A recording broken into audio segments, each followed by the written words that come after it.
everybody, it's Luke at Young Writers, and I'm here today with the wonderful Angharad Walker. How are you doing? Hi Luke, I'm good. How are you? Yeah, I'm good. I'm good. So, if you've seen some of our videos before, I always start with this question. But for those of you who are, huge fans, and for people who have never come across you before, would you like to let us into your world just a little bit? Take that step in and tell us about who you are and what you do. Yeah, so my name's Angharad and I'm a children's author. My first book, The Ash House, is out this September, probably out in shops as people are watching this, which is so exciting. It's meant to come out last year, so it's been a wait. So the excitement has just been building for a year. So I can't actually quite believe it's real and it's happening. And I even have a real copy. I now know it's real because I'm holding a real life copy in my hand. They can't take it back now. Yeah, so I've been writing for the last couple of years, and it's my first book, and it's going to be published by Chicken House. And before I was writing children's books full time, I was a copywriter. I did a lot of work for health charities and things like that. And I live here in South London with my partner and a lot of plants, one of whom you can see here. So that's basically me.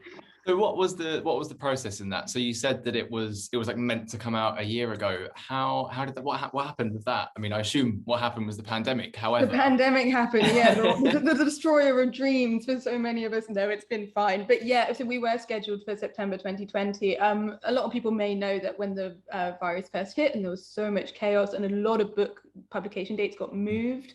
And as a result, the original autumn I was going to be publishing was really crowded, and I discussed it with Chicken House, and we said, you know what, let's try and move it back to this autumn when things are hopefully a bit more settled, a bit more normal, which, touch wood, they seem to be so far, just so that basically just give everyone a chance, the book a chance to fall into everyone's hands, hopefully, and give readers a chance to get at it when they're not being bombarded by quite so many books as we had last autumn. It was a really busy one. Yeah, so that's what happened there. So it's been quite a year waiting for it, and publishing's very slow anyway, as I'm sure you know. So it's been a year on top of a year. So I'm very, very glad it's coming out now. I can imagine that was like kind of horrible, actually. kind of having it ready. It was a mixed having bag. it there and kind of just waiting and sitting on it. Yeah, it was kind of a mixed bag. Honestly, I actually count myself very, very lucky that my publishers were able and willing to move it. So many people were not able to do that and had their books sort of pushed out at what wasn't a great time in the industry and indeed the world. So we're really very lucky, I think, to have had it moved. But yeah, I'm not a very patient person anyway. So for me to have to wait a bit longer was definitely, yeah, I had to dig deep. But it makes it more exciting that it's finally here. It's been something to look forward to throughout the last year, so that's been nice. So before we take a step into the Ash House, I actually want to go back to the very start of you growing up. So I read that you grew up younger in bases, like army bases in the UK, in Cyprus, and in Germany. And I was wondering if that kind of shaped your kind of writing persona, your inspiration and where a lot of your ideas come from. Do you think that kind of paved a way somewhat into what you do now? Yeah, God, what a great question. I'm sure it did, in as much as I think anyone's childhood shapes who they are. So I'm certain, I'm sure that it did have an influence on me becoming a writer. I think for my child, because we moved around so much, as a lot of people know, in the military communities, you tend to move every kind of 2 to 4 years. And as such, you don't really grow up with a hometown, and your neighbors are always changing. There's a lot of change. And I think for my family, and then bear in mind, both my parents come from army families too. So it's like a several generation thing. I think the thing that kept everyone together was stories. And I loved hearing my parents' stories, all the places they lived when they grew up, and then my grandparents too. So many of those bases are now gone and reused and homes for different communities. So I think it's very much a storytelling culture. So it doesn't surprise me, I think, that I therefore gravitated towards that as I grew up. Mm-hmm. So we do now move on to the Ash House, which I have a copy of, a wonderful copy of here. Look at it, so shiny. Do you want to kind of step into this world of the Ash House and tell us a little bit about the book itself? Yeah, so it's a book for readers about 10 and up. And it's a little bit scary, it's very mysterious, and hopefully a really fun, action-packed adventure as well. And it's the story of our main character, Sol, who arrives at the Ash House. And Sol is dealing with these mysterious pains. He doesn't know how to stop them or what they are. And he's been sent to the Ash House because he thinks it's going to be a sort of healing refuge for boys like him, for children like him. And he gets there, and there are 30 other children living in the shadows of this huge house that's made entirely of ash and smoke. And there's no adults there. They've been left to their own devices for years.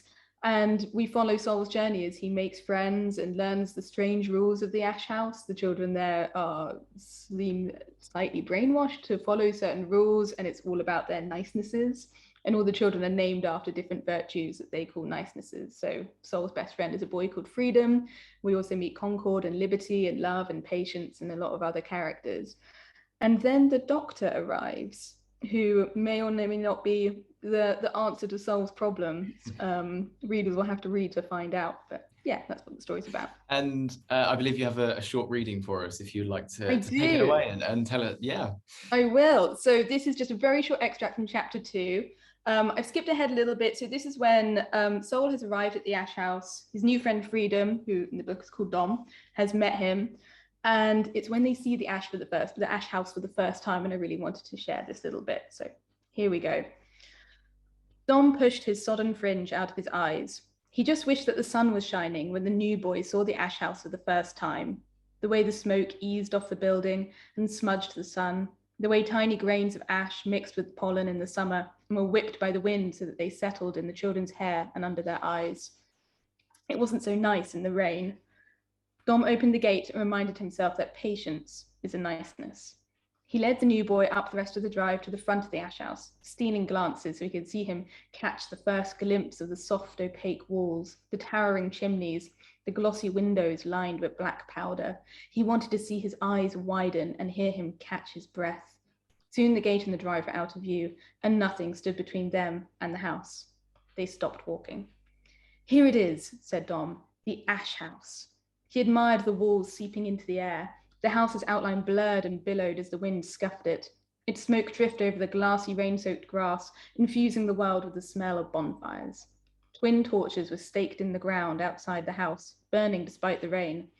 Dom put his hands on his hips and beamed. Isn't it brilliant? What's that burning smell? Asked the new boy. Come and touch it, Dom cried excitedly. He dragged him over the grass, ignoring the rain tapping on their shoulders. Dom could smell the walls as they got near. Wood, air, coal, and something fragrant, all caught together in the moment they're set alight. Look. Dom pressed his hand into the wall. It was warm, and Dom knew it would burn him if he pressed too hard for too long. He whispered the reverent words they used to show their thanks for the ash and the niceness of their names. Freedom is a niceness. He pressed his pale palm came away with a perfect dusting of grey powder. Now you do it too. The new boy held up a finger and stroked the wall gently. It came away smudged with the same grey. Okay, so it's a dirty house? It's not dirt, it's ash. The headmaster made it. But what was I thinking? Dom smacked his forehead, interrupting. We have to give you a name first. He set off towards the front doors. I already have a name, the new boy called after him. What is it? Dom was turning the iron doorknob. He pondered the question and hiccuped as if he was suppressing a gasp. He touched his forehead, leaving a dark smudge above one eye. I don't know. There we go. I think that is a really, really good glimpse into what this book is about. And if that doesn't, quite frankly, intrigue you and hook you, then I'm not sure what will. So, my next question is that this seems to be a very thought out, intricate concept that is very original in its sense. Obviously, you can kind of see inspiration drawn from other stories, but this seems to be a very constructed thing that's come from somewhere. And I'd love to know a bit more about the inspiration for it and where you kind of grasped this idea from, because it's really interesting. Thanks. Yeah, I mean, intricate is the word. It felt intricate when I was writing it. So I'm glad that comes across. Really, it started with the ash itself. I don't know if I daydreamed it. I don't know if I dreamed it in my sleep. It was a good sort of 8-9 years ago now. I know just one day this image of this huge house made of ash and smoke deep in the countryside where no one could see it came to my mind, and it wouldn't let me go. And it was one of those wonderful moments in writing, actually, where you just sit at your desk and sort of 2 pages just pour out without even trying. But I didn't really know. I knew some children lived there, but it took me a bit of time to figure out who they were and why they were there and what was keeping them there, and the rules of the ash house and the society that they live in there. And I've always been really drawn to genres like magical realism and fabulism, and I love those really rich extended metaphors that we see in books like A Monster Calls, or I'm a huge fan of Shirley Jackson, who's books for adults, this sort of wonderful psychological horror that feels it's magical and fascinating as well as scary at times. So that's really the idea where it came from. And then it was when Dom and Sol, the story, it's their story really, and the chapters alternate between their point of views. As you just heard, that was a chapter from Dom's point of view. And really, when I thought of them, when those two boys really came into focus, and I knew it was a story of their friendship and their courage, that's kind of where it all came together. So very piecemeal, little bit by little bit, but that's writing sometimes. I think you gather things as you go along until you have a big enough pool of ideas that you can start to knit them together. And I think this picture, the kind of the illustration on the front, if it's kind of seen on here, says a lot about the book itself. You know, it helps you vision the house and what the story is. But to me, this would, you know, it's very dark, it's very deep, and there's a really, as you say, you know, as we say, an intricate story behind it. Why is it a children's book? Because it seems, no, I'm not 10, but this seems like a really, really fascinating idea that would translate so well into something kind of like Handmaid's Tale-y type thing, or Vox, or something of that aura. What led you into, you know, writing it as a children's book as opposed to a novel or an adult novel? Yeah, that's a really great question, actually, Luke, because honestly, it wasn't a straightforward decision. I did ponder, you know, there was a version of the book that I thought might be more for the YA market, and then obviously there are versions that could be for more of an adult market. I knew first off I wanted to write about children. That's really where it started for me. I really like writing young characters. I like the choices they have to make. And really, it's a story of, well, it's a story about a lot of things. One of the things it's about is about testimony and not really being believed. Some people don't believe in Sol's pain syndrome. Some elements of the Ash House, some people don't believe are real in the story. So this whole idea of what's real and what's not real is very crucial to the story. And anyone who gets to the end will know that that's a big part of it.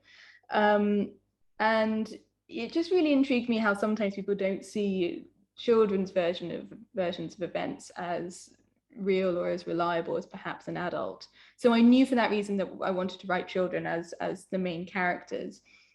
As for making it a book then for children who are readers, I really think it's a book I would have wanted to read when I was a child. I think I would have liked the intricacies of it and the scope of it. I don't like the idea of looking at an idea and thinking, oh no, that's too complicated, children won't understand it. They do, and they can. And that's one of my great pleasures of the book coming out so soon, is knowing that children are reading it and finding their own interpretations and enjoyment of it.